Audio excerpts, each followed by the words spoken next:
Resume.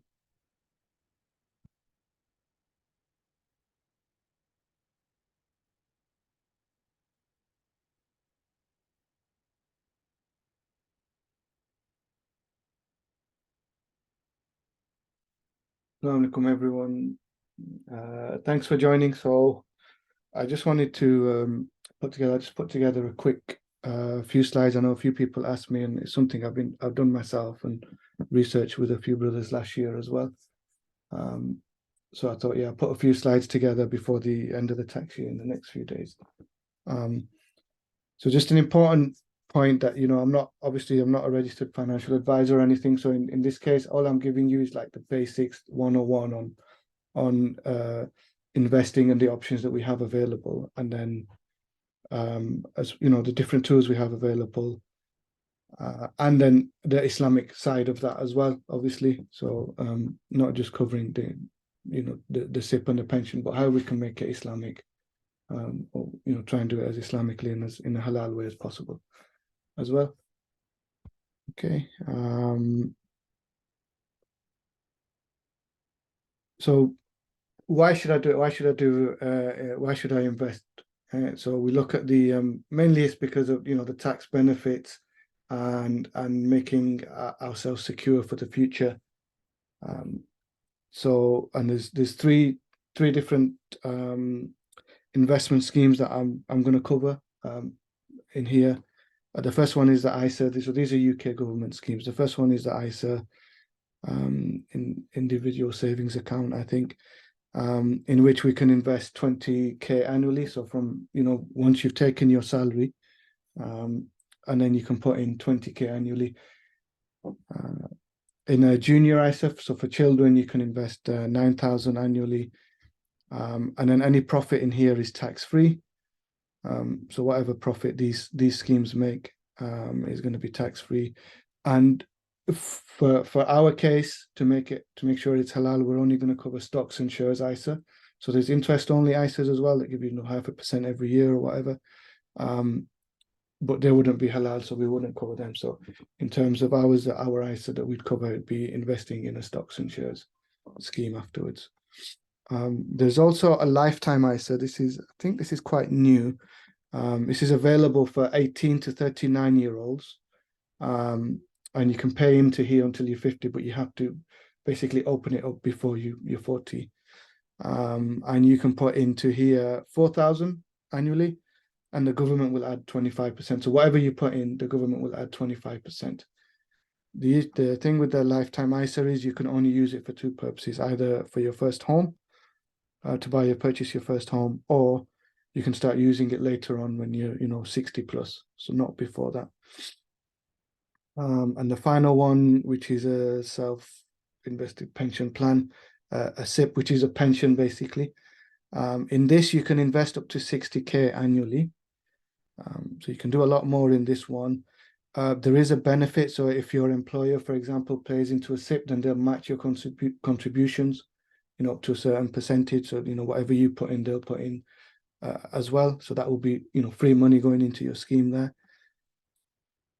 There's 25% tax relief. So if you've taken your wages and then, you've taken your salary and then you want to invest in a SIP, so you put money in a SIP, then 25% can get added into that SIP as well.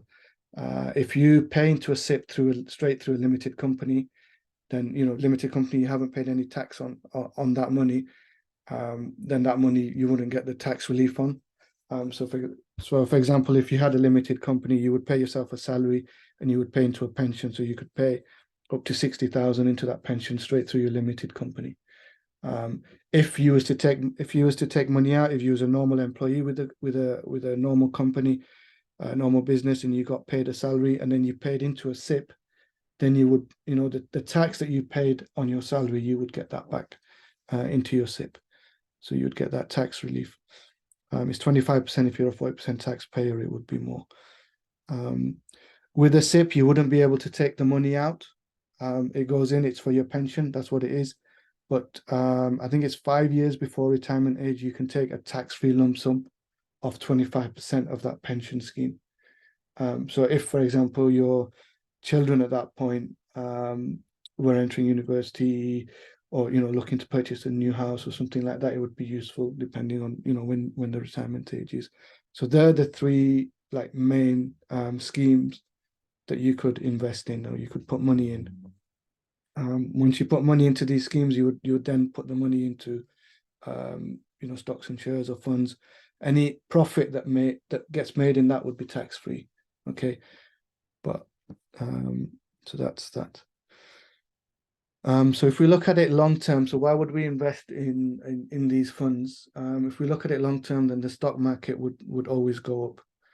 So I've shared two here. So this is the FTSE 250 here, and we look at it from 2006 all the way to 2022, and it started off in 2006 at £10,000, what it was worth, and now that 10,000, if you'd put 10,000 in there now, it would be up at 35,000 a share. That's for the FTSE, so that's trebled. And then there's the Nasdaq, which is the American one, and you can see that one's from 2008, almost 10,000, and now it's over 150, 160,000. So obviously we had, I think we had Brexit in the middle, so it kind of messed up. Long term, the stock market will always go up, but remember these schemes are going to be long term schemes. They're going to be medium term. If you want quick money, then there's obviously more risk, because some years, for example, this was the FTSE. I think some years the stock market will go up, so there'll be a profit on there, and then some years there'll be a loss as well. So it's important that when you invest in these schemes, you don't put all your money in. If you're going to put 10,000 in today for this tax year, put 10,000 in, but you don't necessarily want to put that 10,000 on stocks and shares. You might want to keep it in your account and put 1,000 every month in your buying for purchasing your shares. So you're reducing the risk of buying everything together, making the loss. Like say, long term, they will always go up. So the sooner you start, the better it is for you. That's one of the reasons. So that's the first one. And then the second one is compounding. Compound interest is the eighth wonder of the world. He understands it, earns it. He who doesn't pays it. So for example, if we was to buy a property for 100,000 up north, and a 100,000 property would give you about a bit more now, but it's about £5,000 rent a year. So on that 100,000 every year, you would be making £5,000 rent.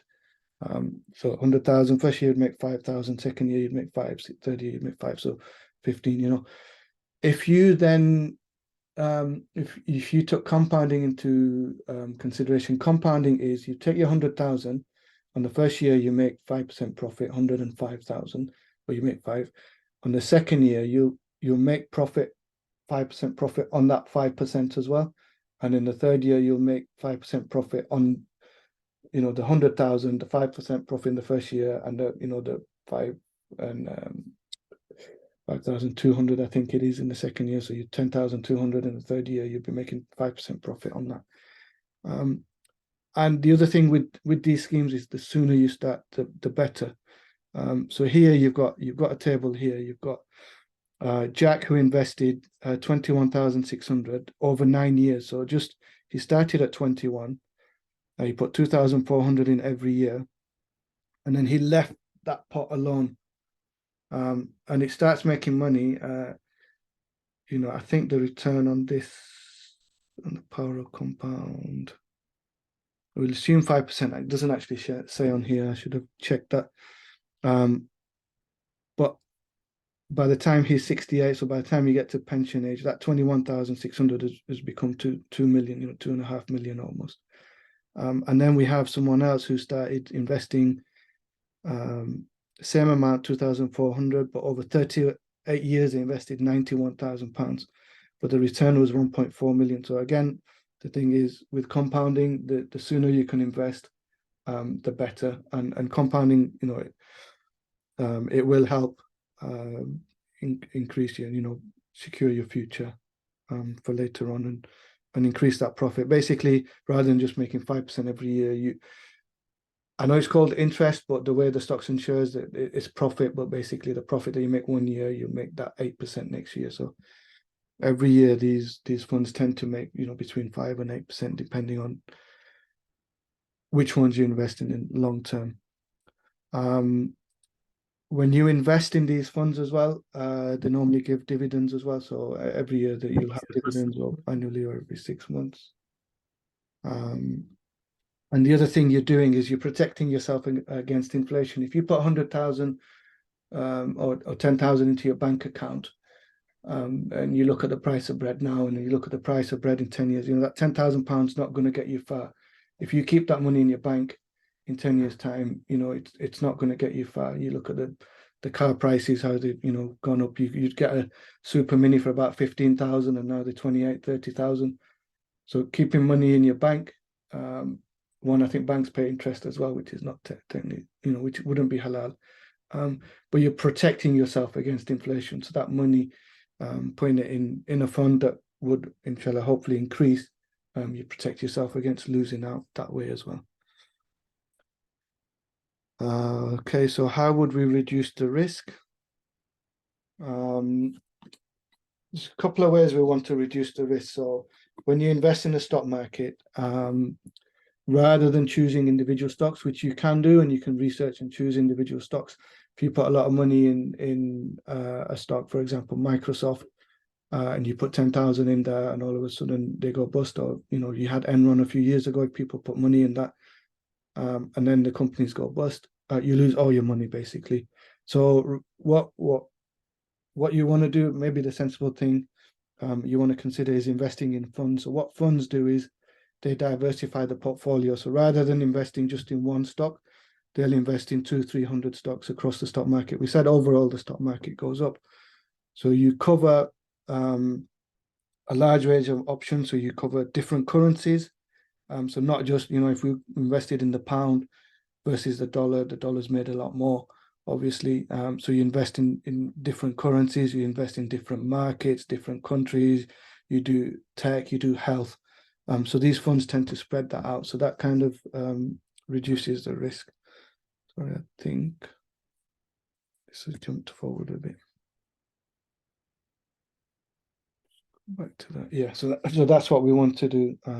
So here, for example, there's a fund here, which is the HSBC World Islamic Fund. And you can see here they've invested, most of their investment goes into Microsoft.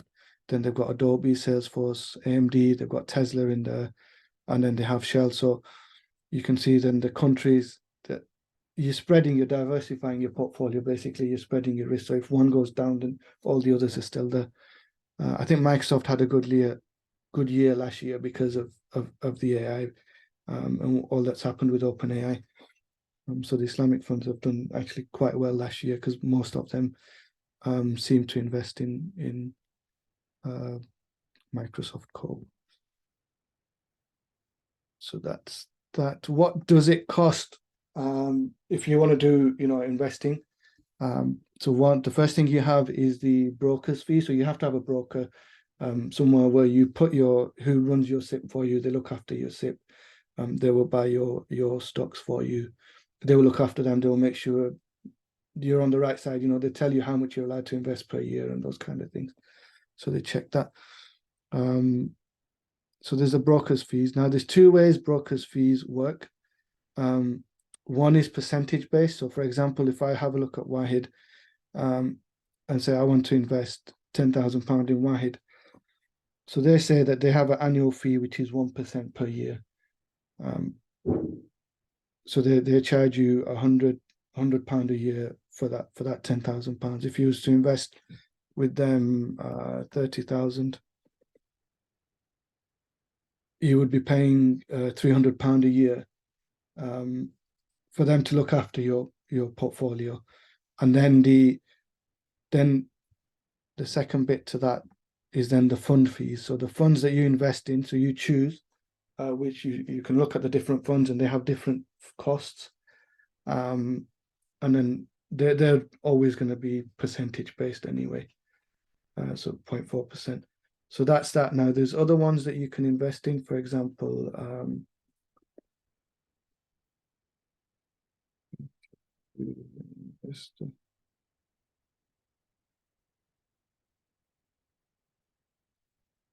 and this platform, I know they charge they charge you £5 a month, basically. So whereas this one is, 1%. These lot for depending on the size of your portfolio, I think under 50,000 is 5% a month. Um, I've added a thing at the end as well that shows the different providers. So that's something you need to look into, because if you choose a percentage base, that's taking quite a cut of your profit every year. And as your portfolio increases, you could lose out quite a lot there. So here, I think they talk about the different funds and how you'd be better off with one over the other. Um, so that's that. So there's a broker's fees, there's a fund fees, and then obviously we're talking about the halal aspect. So there's a zakat as well. So what you would find, I think I had a look on these. Again, check with a qualified ulama, but normally what you would say is, what's the size of my fund? If you got 100,000 in, you take 25% of that, because that's the portfolio, the way it works. So you take 25% of that, and then 2.5% of that, and you'd pay zakat on that. Remember, if you invest in a pension, you can't take the pension money out, so that zakat's going to come through, whatever's in your personal allowance.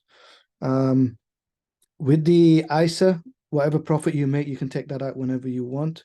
With the lifetime ISA, if you want to take money out outside of the reaching 60 or the first house, then you have to pay 25% back. And then with the SIPs, my understanding is you can take the 25% tax free, and then the rest of it will be whatever you take out will be whatever the personal allowance is going to be at the time. I think that's, but again, double check that. That's what I believe it is anyway. So that's that. In terms of brokers, Wahid Invest in the UK, so they do their own funds, I think. So they're one of the brokers. Aras Invest is a USA one. I think they're similar to Wahid.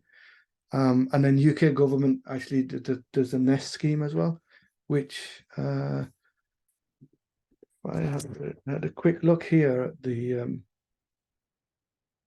Nest.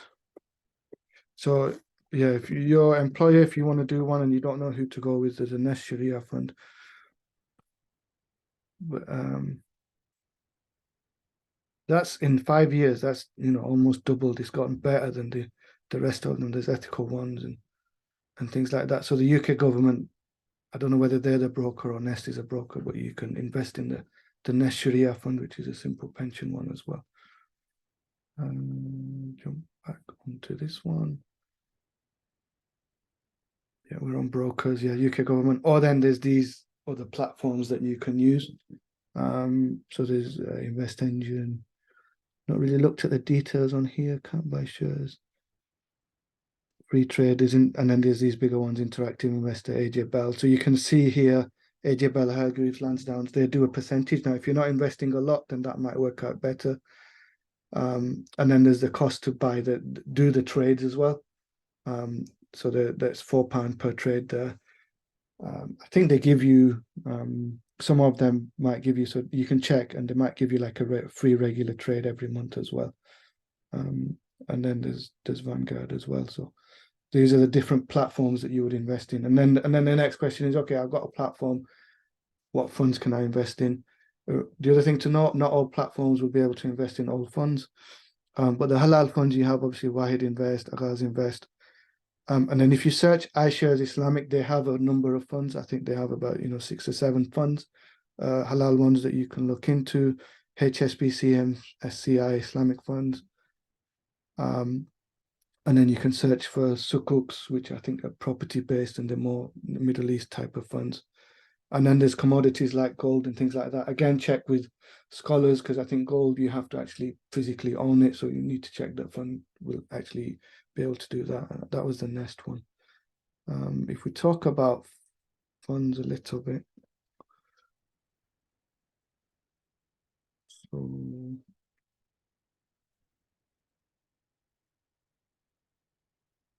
shares.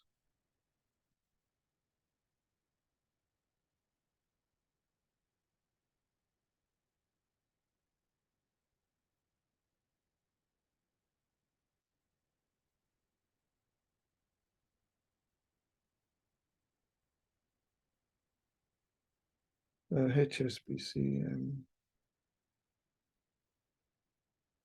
let's say it was MSCI.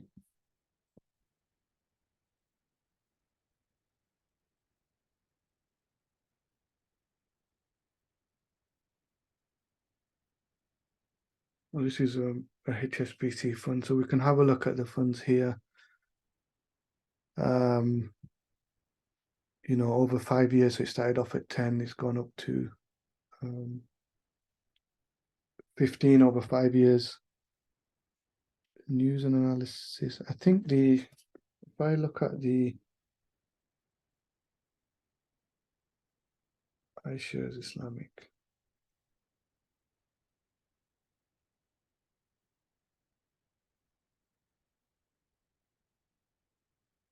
so they have a number of funds here. So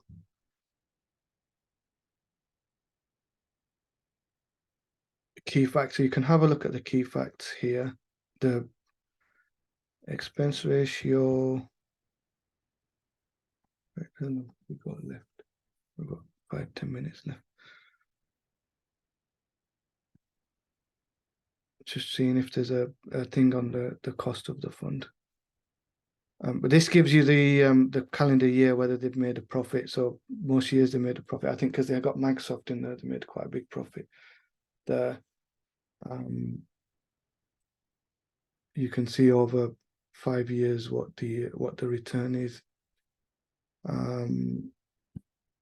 You can see fund facts, fiscal year, and whether they do dividends, things like that.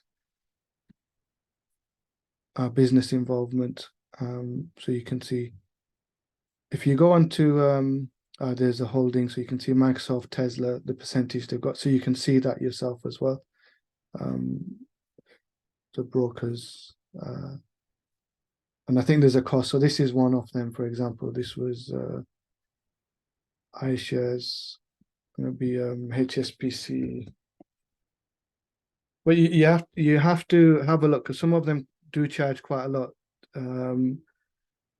Like there's this one I think is 0.35% HSBC. When we had a look, some of them were charging quite a bit more, 0.8%. And if here's the fees, if they're all investing in Microsoft and Tesla, then it might make more sense to invest in one that doesn't have a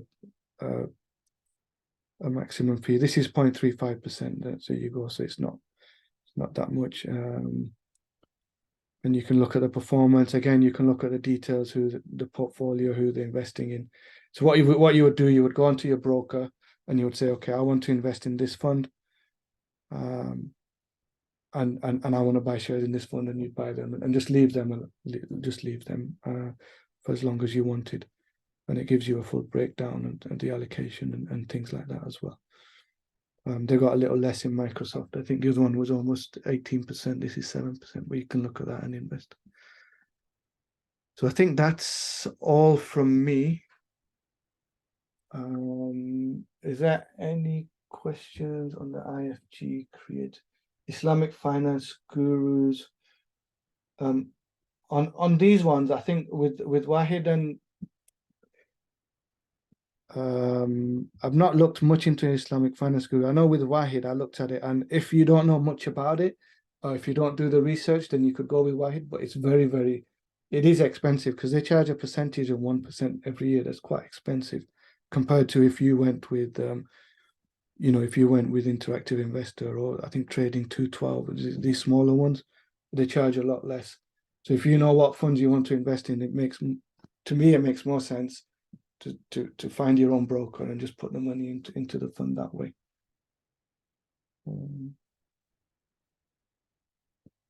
I did have a look at IFG, but they have a career platform and things like that, but I didn't see how they link into the ISAs and those schemes at the moment. They might do, but again, check how much they charge as a broker and check how much the funds are.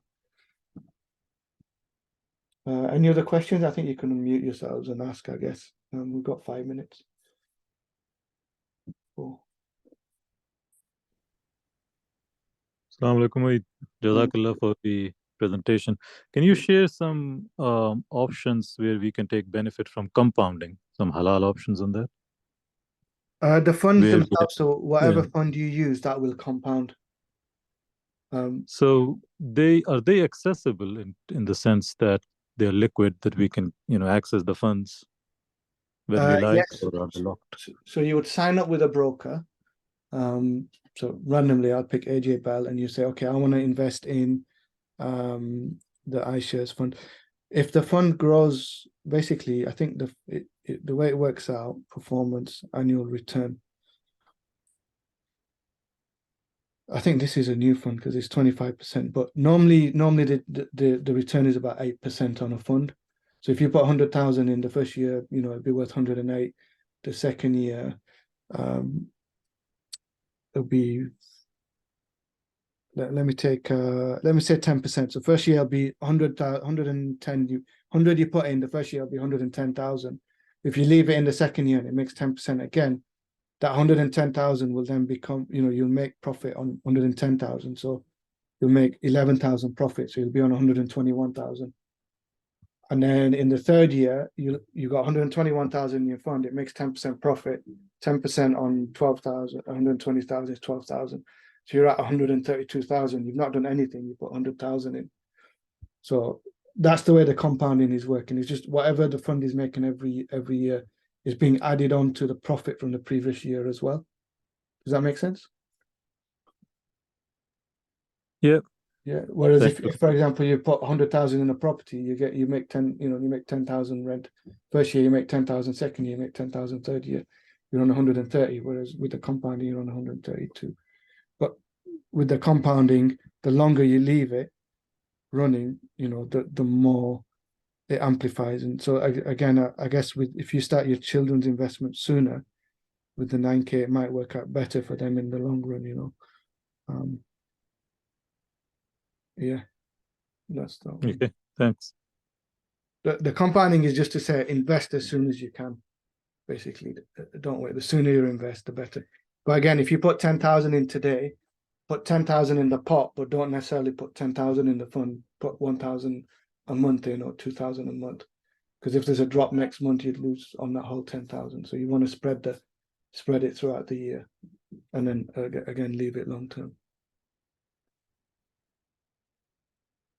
And I guess when they get old enough for the lifetime ISA, if they've got money in the ISA, then they can quickly put it in there for the first home as well. So that would be good if you started on that earlier. If you have a limited company, you can, like say, you can put in 60K annually, and then that reduces your corporation tax burden as well. So if anyone did have a limited company, you put that into your pension, and then your corporation tax is reduced by that amount. Doesn't matter how much you're earning, as long as you're an employee, you can put that money in into the scheme for the SIP. Yep. Okay. Anything else? Jazakallah, Brother Moeed, for this. Really appreciate it. Would you share the recording, please? Because I joined a little bit late, so I thought, okay, if we could, that'll be great. Thank you. Yeah, it should be. I will share it. Like I say, again, I'm not a financial advisor, so this is just the basics on the investing and what's open to you. So Yeah, no, yeah. I have never invested, so I'm just learning the basics basically. So that'll be great. Yeah, that's fine. That's fine. Inshallah, Cool. it should be recorded locally, so hopefully, I'll put it up on YouTube when I get Thank you. And any further like materials or anything we can read or watch over YouTube to understand, because I never invested. It's first time. So I just need to build a little bit more knowledge or foundation in regards to investing and what's like. So do you recommend any channels or anything? I'm not sure. I mean, I had a look at a few various ones. There's no specific ones that I've looked at myself. It was last year we looked at it with a few brothers actually, and we looked at all the funds and things like that.